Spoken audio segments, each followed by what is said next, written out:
It's Halloween, Halloween, Halloween.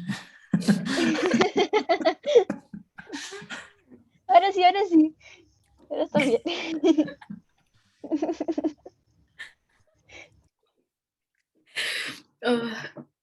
Me encanta. Pocos lo vimos. Fue así como...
Okay, we have everybody. I just sent you an announcement. I'm going to shift office hours by 1 hour. Oh no, I'm missing one. Okay. Yeah, I'm going to shift office hours by 1 hour because there's a golden webinar that may extend into whatever, 12:30, something like that. And so just to be safe, I'm going to move it to 1. Hopefully that's okay. No one has a strong conflict other than eating lunch. Yeah, it should be interesting, the golden webinar. So I encourage you all to go. Krupa is probably a controversial figure. So we will probably try not to have there be a train wreck, but you know, there's always the possibility. So yeah, maybe that will pique your interest, or maybe that will scare you away. I don't know. Okay, what else? Yeah, I think that's about. Any questions, doubts? Preguntas? Yo tengo una pregunta sobre la diapositiva de relatividad. Cuando en relatividad especial, cuando definió la fórmula de aberración, dependía de un teta y de un teta prima. No entiendo muy bien qué es teta. Theta en este caso es la orientación. Es como vemos en un plano, Pero en nuestro detector. Y la forma del objeto está, tiene un ángulo con respecto a esto. Ah, ok. Ya. Gracias. Sí. Yeah, ahora Roy tiene el mismo problema de Macarena. Ahorita lo recuerdo. Nueva versión de Zoom, quizás. Okay. Me pasó lo mismo. Sí. Okay. With that, then let's begin. Right, so let's see, share screen here. We were talking about ionization losses, or rather ionization, as a way of thinking about what will eventually become radiation. And so we'll see this. As I go through this, you'll actually see exactly where this comes in and takes on the form of radiation. Okay, so let's make this big. All right. And so I already sort of described this, and we're only going to really deal with this portion of it, but there are other aspects of this that can be interesting. So let's set up our situation. So we have two particles, and we're going to consider one to be cosmic ray. So it is a high energy proton or a high energy nucleus, right? So it could be a helium nucleus or even larger. And it has a total mass m, capital M, and it has a velocity v. And then we have an electron, which is for these intents and purposes is at rest. In fact, this electron is associated with an atom, but because the high energy particle is coming in so fast, it more or less sees the electron. And so if we were to think of these in a super classical sense, where they're just solid objects and we have a head-on collision, this would be, each of these is a sphere, a solid sphere. And if you had a head-on collision from classical physics, then you would impart a maximum velocity onto the electron, right? In a sort of non-relativistic, perfectly elastic collision. And this maximal velocity would take on the ratio of 2 big M divided by big M plus ME. And since the electron is much smaller mass than the nucleus or the proton, this just reduces to 2. Right? So this head-on collision would impart a maximum velocity of 2 times the original velocity of the charged particle. And of course, then the charged particle, by balance of energy, means that it would have to lose that equivalent energy. And so we can calculate what the loss of kinetic energy would be. And so it would be 1/2 mv squared, where v here ends up being 2v. And so it looks like this. And so fractionally, this is a very tiny amount of the total. And so fractionally, it looks like that.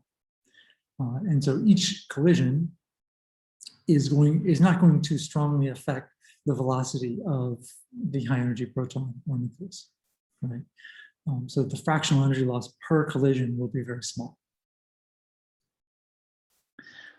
So in real collisions, we don't have this classical head-on solid body approach, but everything is facilitated through electrostatic fields. Right? And so this is sort of obvious, but what this ends up meaning is that instead of having a so-called head-on collision, you have a cross-section for interaction, which is sort of has a 1/r² dependence. And so you can have a close approach, which technically is a collision in this case, right? Because there's an interaction. And so you can impart some energy to the electron from the passing proton. And so this is what is meant by ionization losses. So you have a highly charged ion passing through a neutral gas, and it will lose energy as it flows through or moves through this gas. And the gas will, of course, gain some energy because of that. Okay. And so, but each individual interaction is not very strong. And so the net effect per atom of gas is relatively low. Okay, so if we draw this up in sort of geometrical terms, we have our source moving through with some velocity v, and we have our electron here. It has a charge E. We have our mass of the nucleus here, and it has some charge Z, right? This would technically be minus E. And so it lies at a radius R from the electron, and it will pass at closest approach a distance b, right? And then it will move. And so most of the interaction, because the electrostatic forces act as 1/r², most of the interaction will be, within this region here, where r is relatively small. And so we can think of the duration of the collision as occurring over some time frame, which is roughly 2b.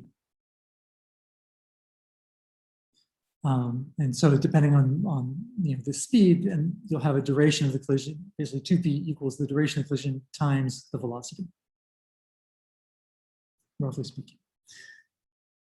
Okay, so what this will end up doing as this passes through is that we will impart an impulse on the electron in this direction, right?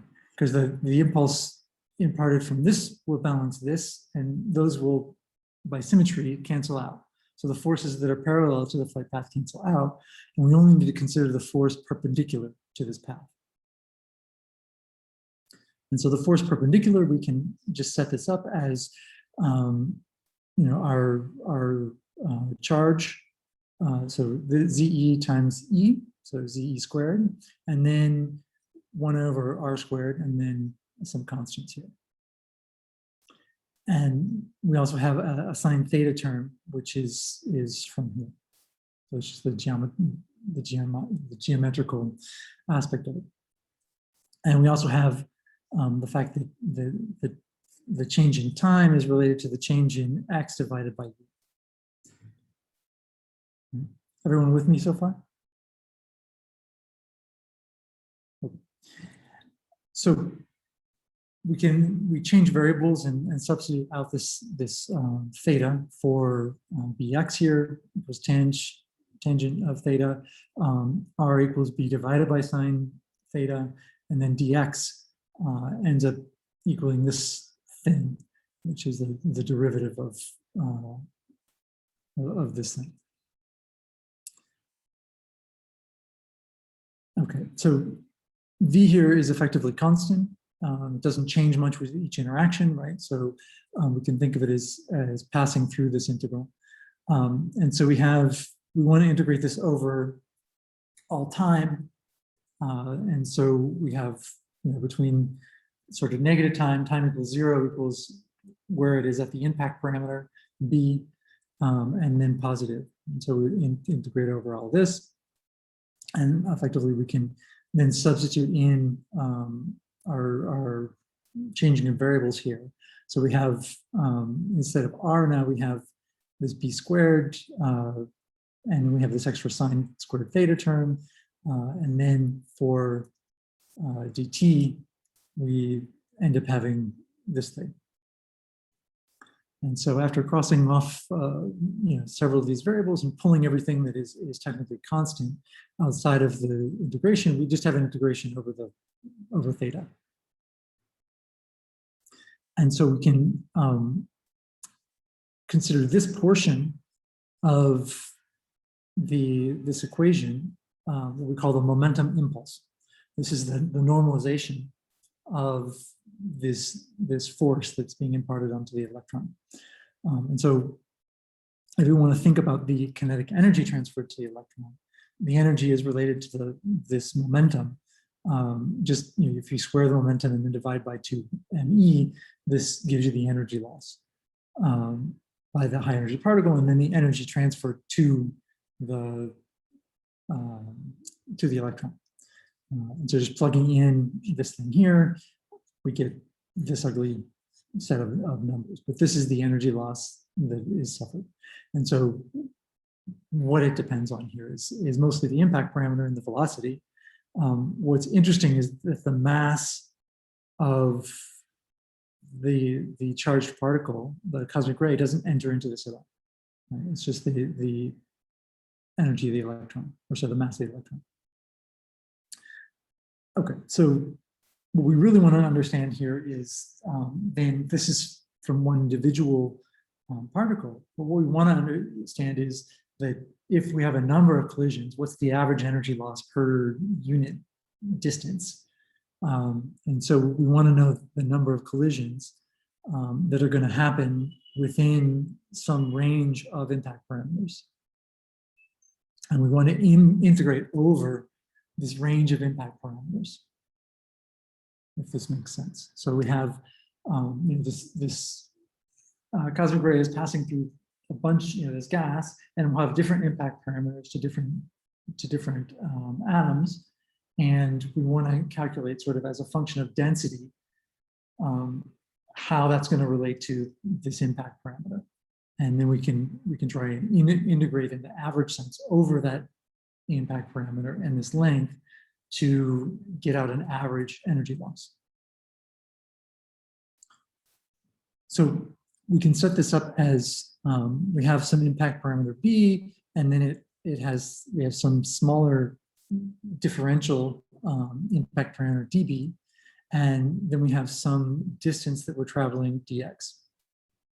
And so we have this cylinder that we consider, and then we would integrate over all of the different B's that could possibly exist.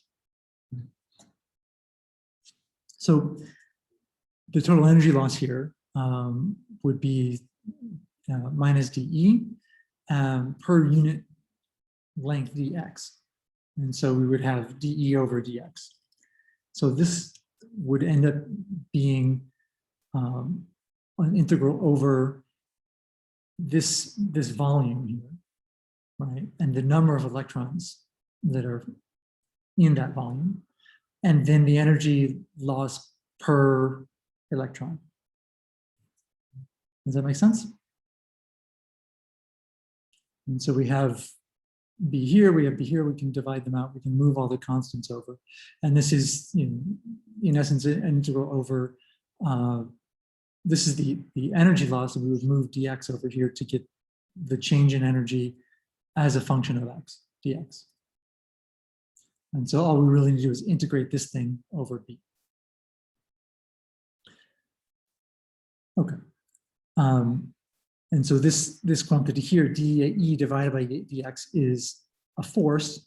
And so it often is referred to as the stopping power, or the force, stopping force that a medium would have on a particular cosmic ray.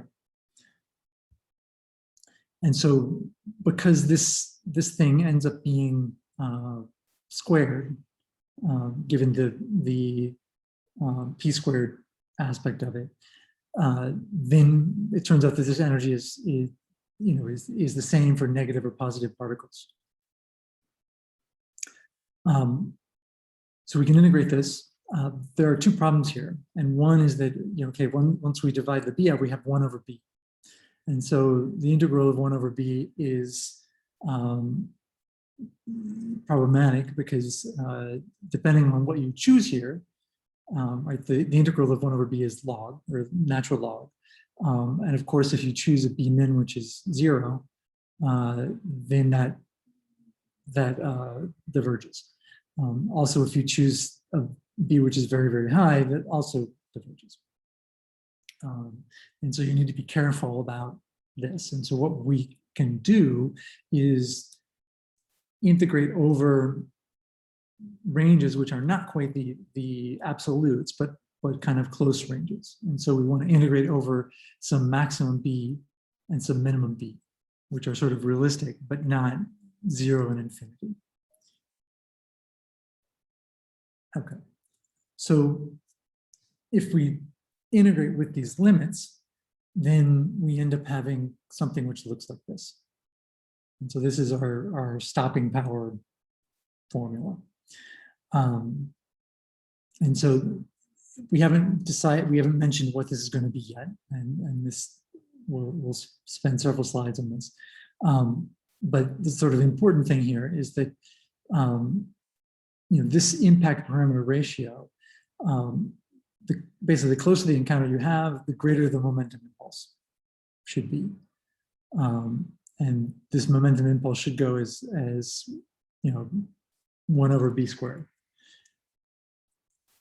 However, we have a lot more electrons at larger distances.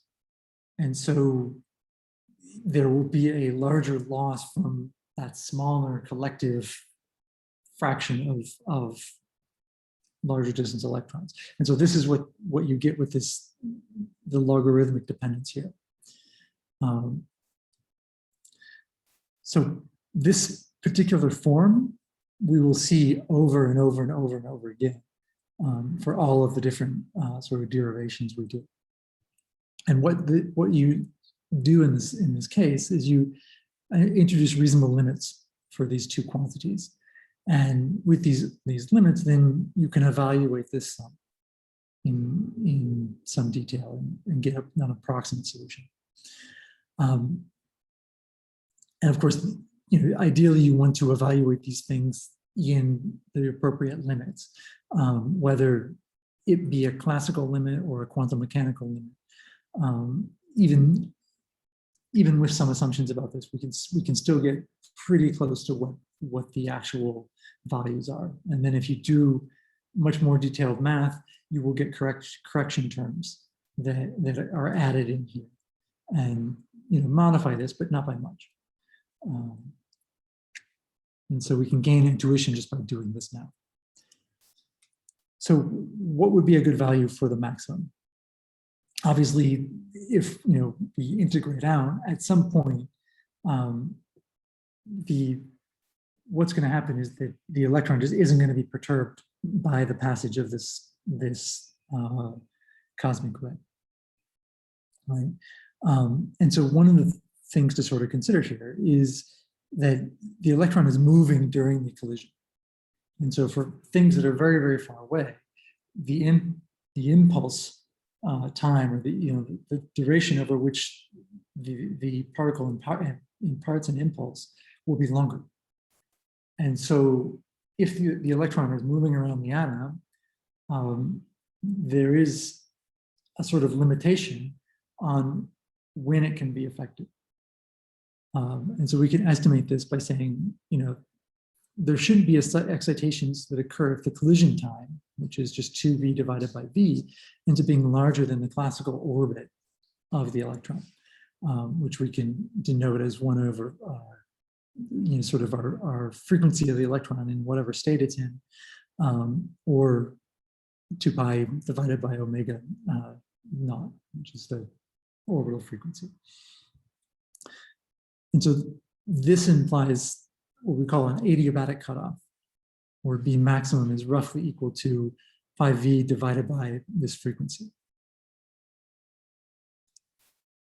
And of course, this frequency is not very large. And so, we can estimate it's a pretty reasonable limit on B max.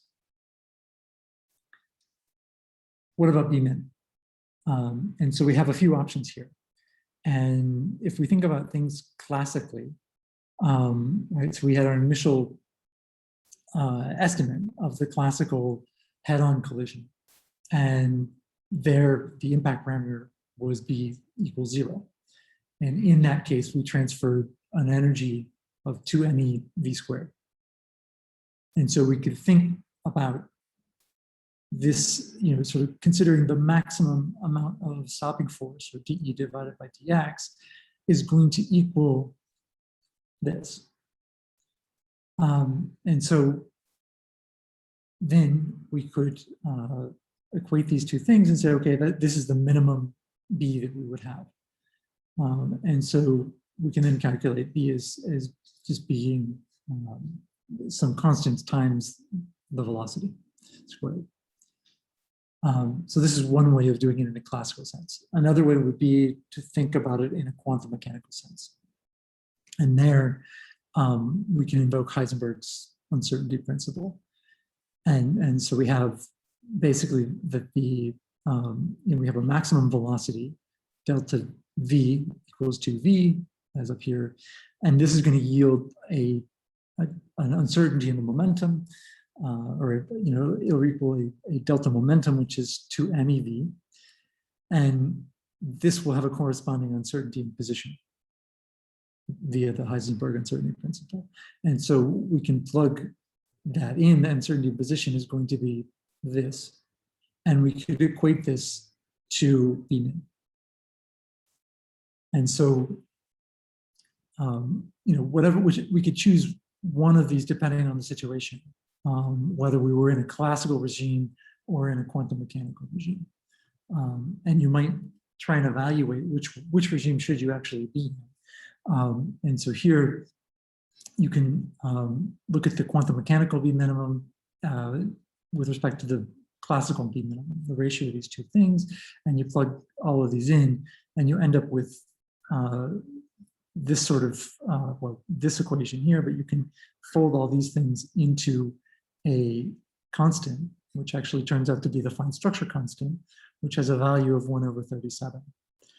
And so you can evaluate this thing, and depending on which one is larger, you might pick that one, or you might pick the one that is smaller. And so you can evaluate them just based on the velocity and the charge of the cosmic ray. And so unless you have when you have very, very small velocities, then sort of less than 100 times c, then this will start to be 1. But for very, very high velocities, this will be larger than 1. And so this thing would be the larger of the two. You would take that.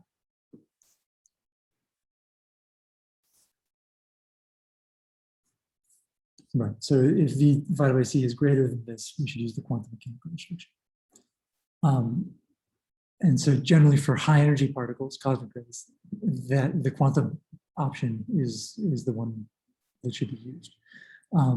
For classical situations, for instance, a hot cloud of hydrogen gas, a classical limit can apply. So if we substitute in our limits here, so for B min and for B max, we end up with this thing. And so in the non-relativistic limit, we would have something which looks like this.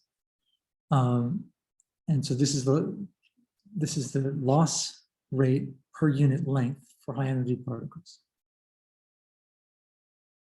And so we could extend this sort of thinking of this angular frequency of the electron.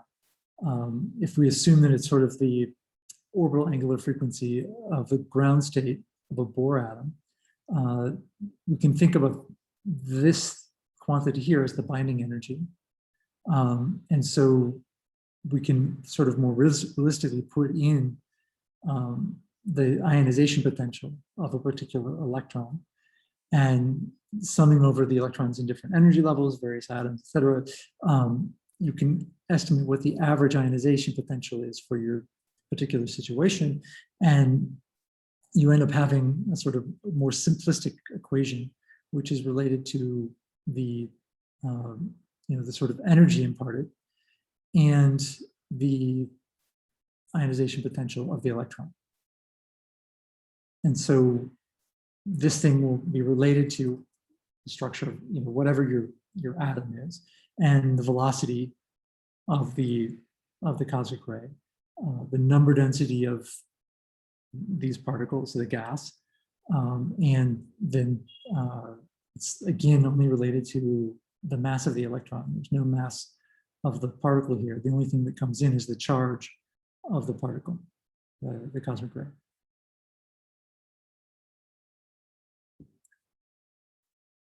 And so we could also think about this, if we have an energy spectrum of ejected electrons. So if we were able to overcome the ionization potential, right, the electron will be pulled off. And so we can think about the number as the number of ejected electrons as a function of energy, and then we would have this sort of equation. So we would take the energy loss per interaction, and then sort of equate this to this change in energy as a function of this energy squared, which comes from this V squared here, I think. Is that right? No, because the E is on the other side. Yeah, this is the, hold on, I have a person at my door. 1 minute, 1 second, take a break.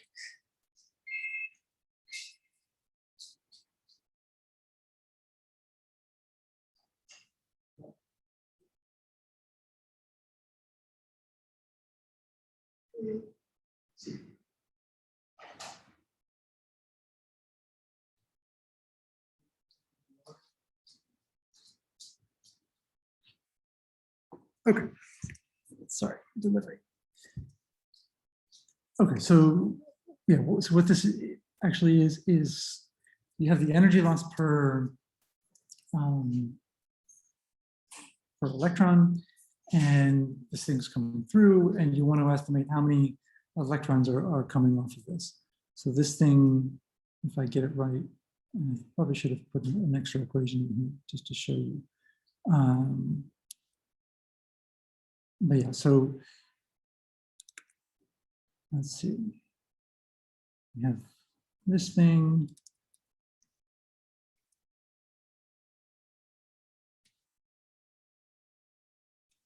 I'm trying to wonder where.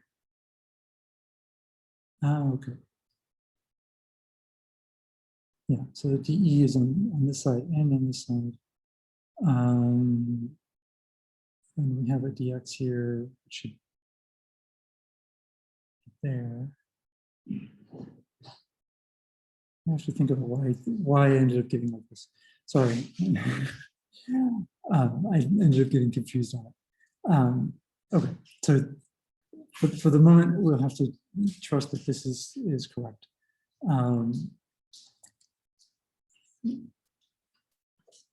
And so, yeah, basically what this is sort of indicating to us is that the ionization losses here are independent of, again, of the mass of the particle. They depend on the electron mass. And what this means is that if we had heavier particles, the ionization losses would be rare, right? Because the mass, this is the mass of the static particle. And so if we thought about ionized protons, or if we had an ionized gas and we had electrons and protons, the ionization losses from electrons would end up being much larger than from protons. And then we have the loss rate here, which is just this. And so this thing is primarily just giving you information about the charge of the cosmic ray and the velocity of the cosmic ray, and going as this factor. So this was all done very, very classically. And now we could extend this into the relativistic regime. And so in order to do the relativistic version of this thing, we have to now do a transformation as this thing is moving very, very close, right? And so this is where things get a little interesting. So we have our high energy relativistic particle. We have our electron, which still feels a non-relativistic force acting upon it. And so what we want to do is derive the E field of the relativistic particle as experienced by the stationary electron. And so we have this situation now with our new geometry. We have the particle moving in one frame. It's in S prime, and our electron is now in the S frame, experiencing this. Right? And so we can define our coordinates along the X direction again. We can define our time equals 0 and our X equals 0. We can define some radius, which is now our prime. And then we have this, the impact parameter is in the z direction. And so we have, when the origins are the same, then we have this equals 0 and time equals 0. But when the origins aren't the same, we have to do the transformation. And this situation should be spherically symmetric about this origin. Okay. So when we talked about the relativity transformations before, we have a electric field in the x direction in the cosmic ray frame. And so that will be this thing times this cosine of theta prime. And then we have an electric field in the z direction, and that will be this thing times sine theta prime. And so we can make our substitutions for theta as a function of x and r, or as a function of b and r. And so we then end up having a functional form of the E field, which goes as r to the 3. And here we can define r squared as equaling this thing plus b squared. And so what we now want to do is do transformations from x prime to x and from t prime to t. And so to do that, we have our classic, our relativistic transformations, right? Or not, our transformations are not necessarily relativistic, but, and at x equals 0, the electron in the S frame, these will reduce to something which looks like this. So we've plugged in this thing for this, and then we've plugged in this thing in here. And so we end up having this E field in the X direction looks like this. The E field in the Z direction looks like this. Everyone with me so far?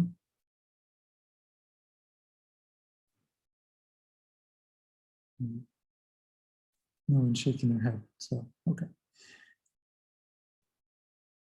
All right. And so, if x equals 0 here, then this thing reduces to, in this sense, if x equals 0, this thing reduces to just this times this, or classical time dilation formula. Okay. So we now want to do a transformation from EX prime and EZ prime to EX and EZ and EY, and BX and BY and BZ. So when we do the transformation, this transforms like this, and the B field transforms like that. The Y field, you end up generating, not only do you have this component, but you end up generating a B field in the, or if you transform from this to this, you would have a B field in this direction and E field contribute to the E field in the Y direction, and also contribute in the B direction, or sorry, the B field in the Y direction, and so forth. And in our case, there was no initial B field, right? So all these equal 0, so we can plug in B equals 0 in all these cases. What this means is that you end up having, we plug in this for our EX and our EZ prime. So those are here and here. This is 0, so we have a pretty straightforward transformation here. But what happens is we end up generating a B field in the Y direction. And we also note that this thing here looks a lot like this thing, but with a slight difference here, in that there's a V up here and a C squared here. But otherwise it looks the same. And so this looks like this. Okay, so we have, this is our transformation, which is slightly straightforward so far. And what we want to actually look at is this impulse parameter again. So over, where this is actually going to be imparting most of this force. And so in our non-relativistic case, the E field reverted to a standard Coulomb law. When the particle ends up being relativistic here, then at its closest approach, the E field in the Z direction ends up being enhanced in the relativistic case by a factor of gamma. Right? So there's a extra factor of gamma. And so what we talked about before is that as we did this situation, right, you have some force going here and then some force going here. Those two cancel, and you only give a force in the Z direction. And so we're going to have the same thing happen here. So we end up having a force in the EZ direction, which is imparted on the electron. And we actually get a boost by gamma because of this here. Right? And if gamma was very, very low, then this would actually be, would end up be reverting back to the Coulomb case.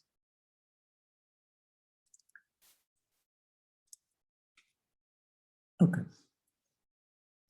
So what then happens here, so this is our original non-relativistic case where we impart this force, and this is our non-relativistic case here. So this is the electric field in the Z direction as a function of time, and the electric field in the X direction as a function of time. And so we can see the symmetry here, right, which holds. And so what happens is, as you increase gamma, the impulse increases very, very sharply at small times. And the impulse duration, which was originally 2b, now this impulse duration, well, it's actually sort of the half width of it, ends up, instead of it being just b divided by v, we have this extra gamma factor.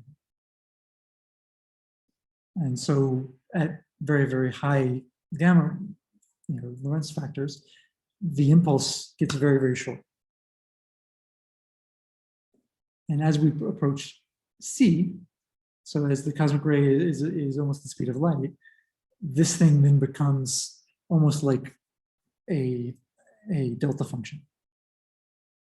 And we can actually think of it as being nearly identical to a photon of light moving in space. And in fact, the E field ends up being related to the electric pulse in the Z direction ends up being equal to the magnetic pulse in the Y direction times C, which is exactly what we would have with Maxwell's equations for electromagnetic radiation. And it's propagating in the X direction. And so, of course, here you will hopefully see the sort of interest of how we can use this kind of fundamental methodology to look at how light interacts with particles. Because in essence, once a particle is going the speed of light, these interactions become very close to each other, with only some slight subtle differences. Okay. So, as I said, the force of the symmetry, the E fields cancel out, the X field cancels out. So we have no net impulse in that direction. And so we just have a force in due to the EZ field. And so we can calculate the force perpendicular as a function of time, just as we did before. We can plug this in, And we can now plug in our value for EZ. And so it looks like this. And of course, this is a little bit uglier than what we had before. We can do a change of variables. And so if X equals gamma VT divided by B, then this thing can be sort of reverted into something which looks like this. It's not quite as bad. And we just have this integral to evaluate. And we've also played the trick of just integrating over half of this as opposed to over the full negative infinity. And so this thing here, we can look, do a lookup of it, and it ends up being sort of equivalent to listed here. But you cross out the gammas here. You have 1 over b. You have a factor of 2 there. You have a pi z. So this thing ends up being pretty close to unity, if I'm not mistaken. What's interesting is that the impulse, you drop the gammas here, which is interesting. And you again have it just being related to this 1 over v, or the z divided by v, and the impact parameter. And so we retrieve our old form, even though we're in the relativistic regime. And so the force on the electron ends up being the same. And so from the electron's point of view, it doesn't really care if the thing's going relativistically or not. Okay, so we can then proceed with the other form of this integration, which is if we have some number of sources, some number of atoms, right, in the medium, and we have to integrate over various impact parameters. We have to integrate over this cylinder between B min and B max and so forth. The gammas actually come in B min and B max, and so that we haven't lost them forever, but they come in when we do this integral. Okay, so when we find B max is going to increase by a factor of gamma because the impulse time is shortened by a factor of gamma, right? So it came in here. B min, basically there we have to traverse, the traverse momentum here is going to increase by a factor of gamma. And so what this means is that B min will decrease by a factor of 1 over gamma. And so the ratio of these two, B min divided by B max divided by B min, will end up getting us an extra factor of, well, 2 gammas. And so our logarithm now becomes this thing. So 2 gamma squared and EV squared divided by the ionization potential. And that's the only real change. Now, these gamma factors end up being in the natural logarithm, which means they don't strongly affect the impulse that is imparted on the electron.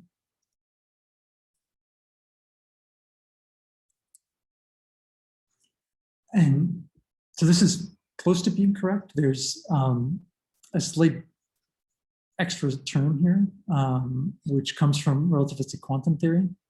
And in general, this is a small term compared to this. And this full formula is what's known as the Bethe-Bloch formula. Bethe-Bloch formula. And again, the only sort of difference here is this extra correction factor here. And of course, we have our gamma squared. And so this is the energy loss rate. Again, it depends only on the velocity of the particle and its charge. And if you get up to V equals C, or E equals mc squared, the ionization loss rate decreases as velocity to the second power, or energy, 1 over energy. And so it looks something like this. And then at very, very high energies, the loss rate increases logarithmically. And this is due to this factor here. So it kind of buoys it up a little bit. And there's a minimum which happens right around E equals mc squared. Now, when you have very, very ultra-realistic energies and you have a dense media, then you actually have an extra term which is impacted here, which comes from shielding. So the electrons act as or not the electrons, the gas kind of ends up shielding some portions of parameter space. And so you end up with this extra term here. And so basically what we've assumed up to now is that the energy transfers add incoherently.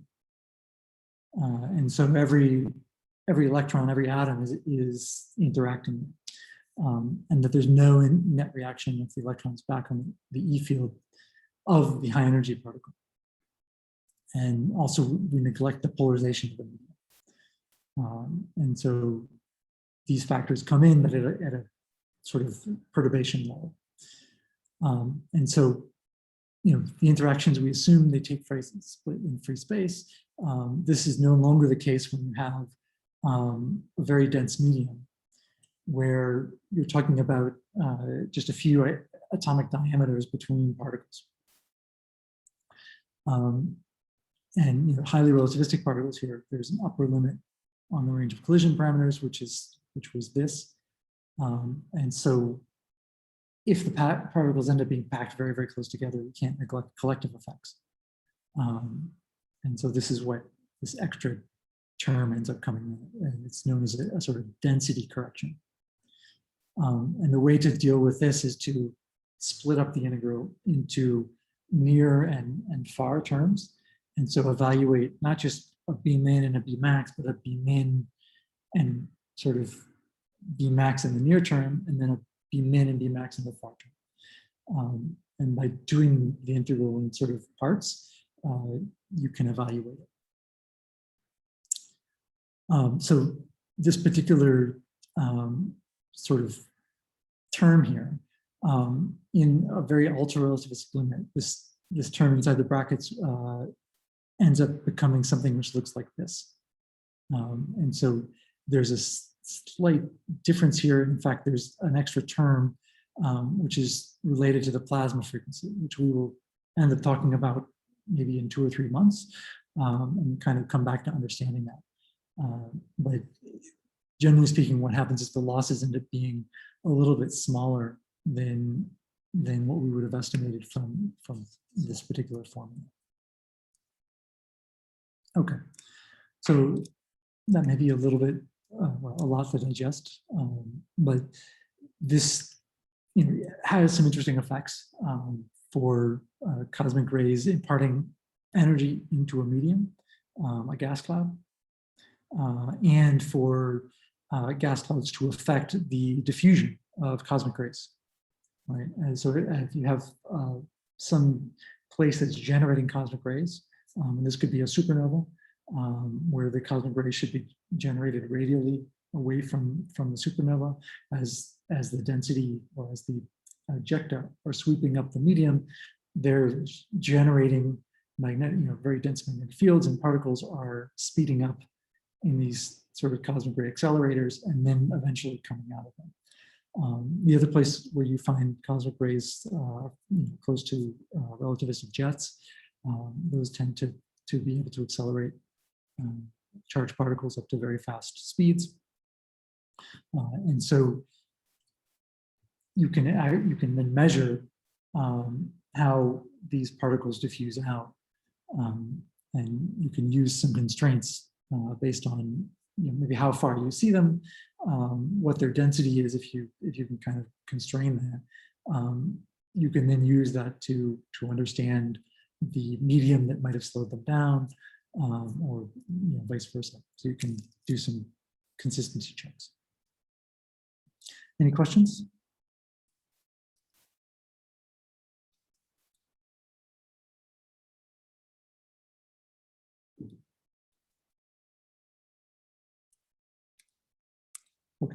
So there's just a couple, I think 2 more slides I have here.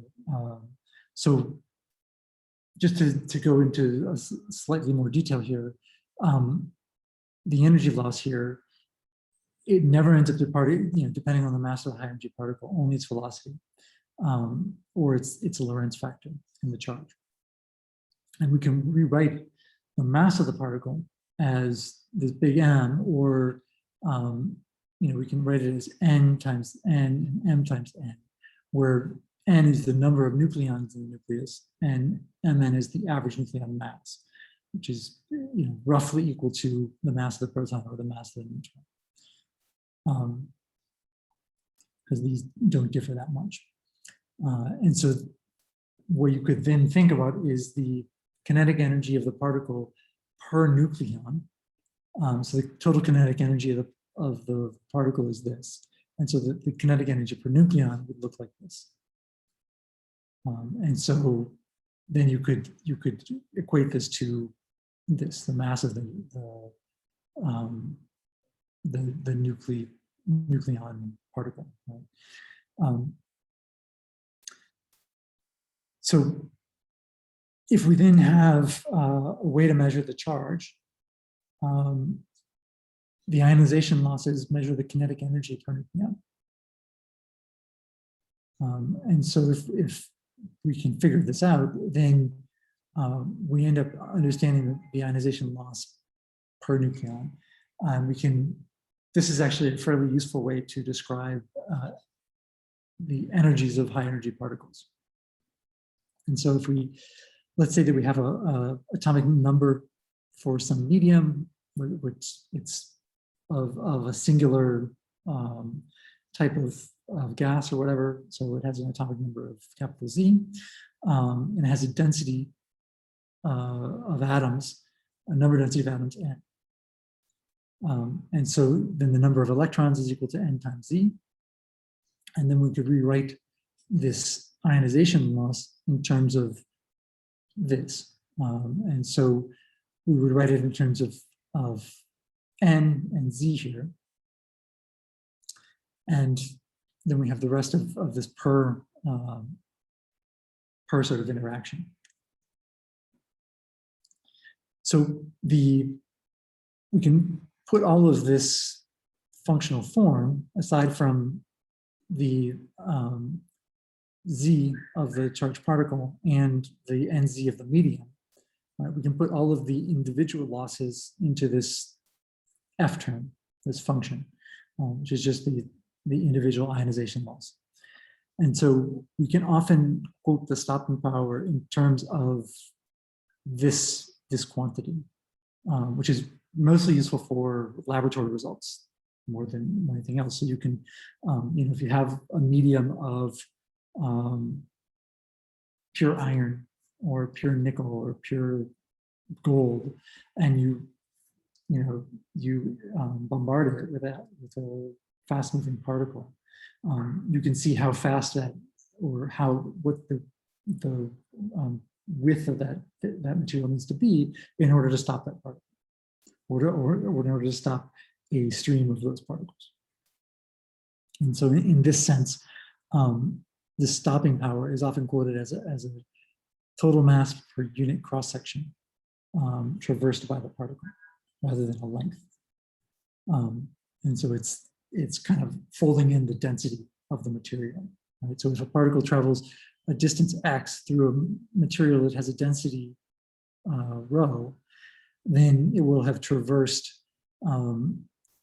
in terms of mass per unit cross-section, px, or kilograms per meter squared of the material. And so often you will see it in textbooks, rather than quoting things as dx, they will quote it as dE, d, I forget what Greek variable this is. Is this epsilon or eta? I'm not sure which. But in terms of a differential of this.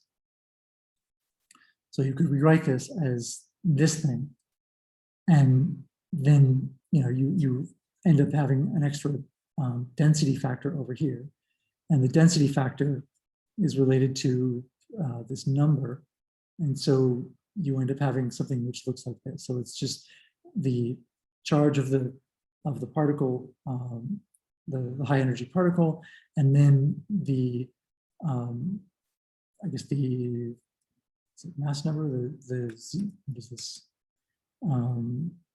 Yeah, the atomic number divided by the mass. And this mass is the nucleus of the material. And so you can express the losses in terms of Z divided by N, which turns out to be rather insensitive to Z for most stable elements. And so, for instance, for the lighter elements, Z divided by M equals roughly 0.5 times Mn. And then for something as heavy as uranium, it's 1/2.4 times Mn. So there's really not much difference. And so this is often a convenient way you will see this expressed in lookup tables for different elements. And the main variation then here would be a variation in the ionization potential of the electrons. If it was in a ground state, a neutral state, or if it was in a heavily ionized state.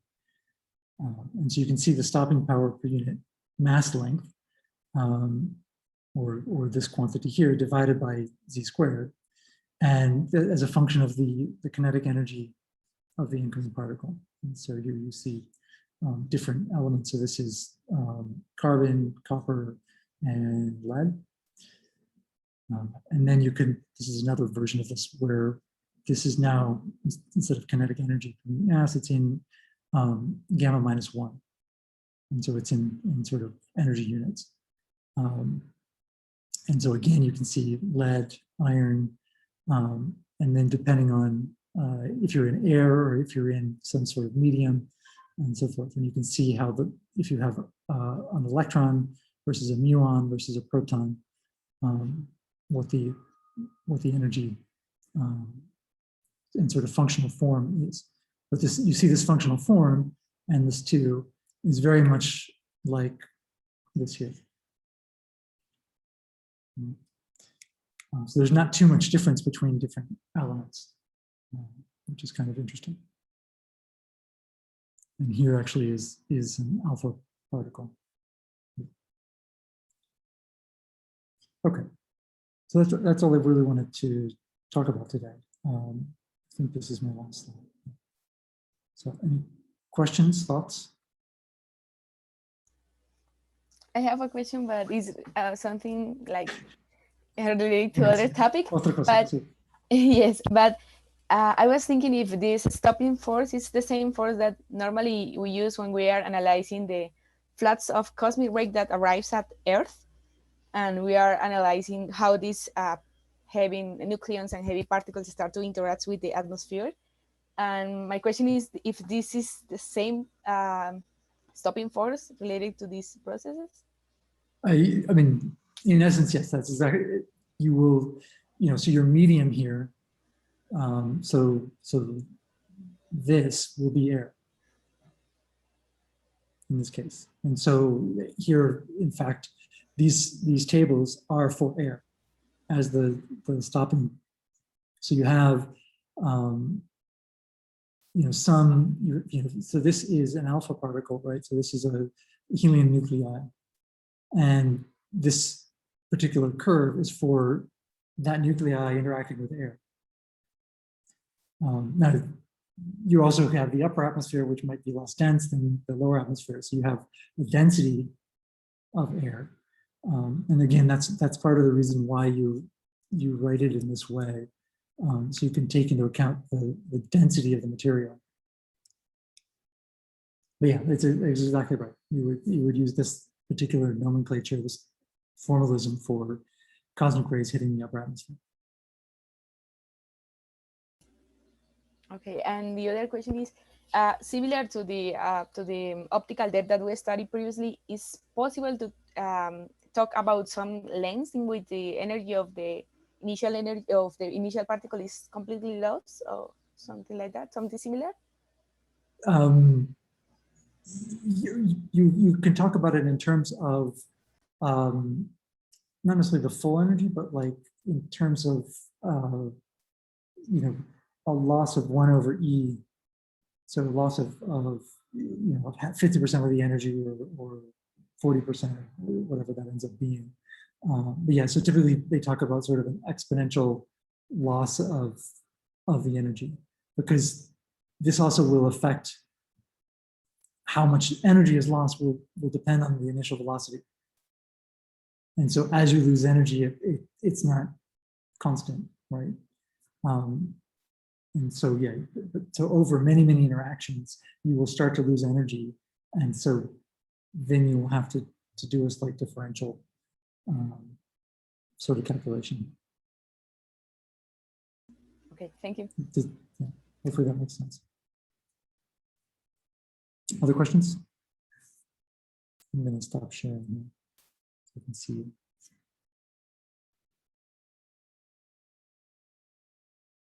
Yeah, but all of the sort of formalism of how you do these integrals and the Bmin, Bmax, that we will see that instantaneously again in the next couple of lectures when we start to look at how light will interact with an electron.